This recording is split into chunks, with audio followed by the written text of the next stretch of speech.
همین لحظه، همین دقیقه، همین ثانیه ها برای من خیلی خوشحال کننده است. اینجا میان شما یک نفر شخصی برای من خیلی عزیز و معتبر هستند، پدر مهربان من در تمامی حیات خیش و اگر 30% در زندگی برای زنده ماندن، برای ایجاد کردن کوشش و تلاش کردم، 70% دیگر برای افتخار پدرم بود که شاید در یک کنج، در یک کنار نفری میگوید فلانی پدر من با افتخار میگوید که فرزند من است و من خیلی افسوس میخورم که امروز پدر من به یار آمدن، با حال دلافگار آمدن، ولی به هر صورت خوش آمدن، قدمشان بالای دیده. شاید همین لحظه ها از یک روزنه دور روح پاک مادر من است به شما می نگرد، به من می نگرد و در قطار شما مرا تهنیت می کند. نمیدانم من از تو راضیم ای مادر من، ولی آیا تو از من راضی؟ من این سرود برای شما.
پدر می آید امروز کو مادری جگر سوز، پدر می آید امروز کو مادری جگر سوز.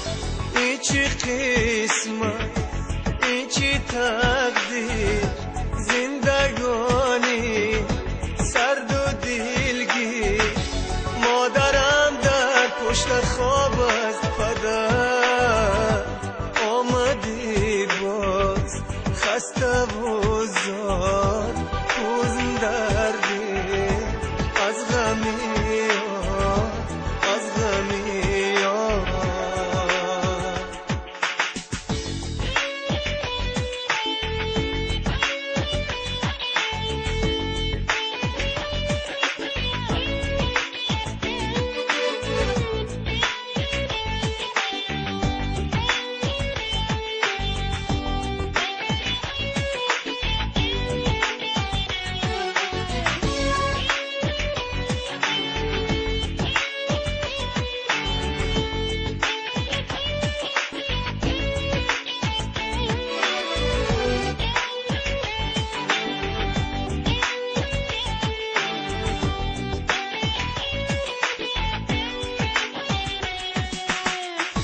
بالای دیده جایم من میمیرم برایم، بالاست از دنیا یک کف مرا دعایم. ای پدر جان نوری چشم آتشی دل گرمی جان، هم صدای ناله های زاری دل، زنده باشی در دل من ای چراغ منزل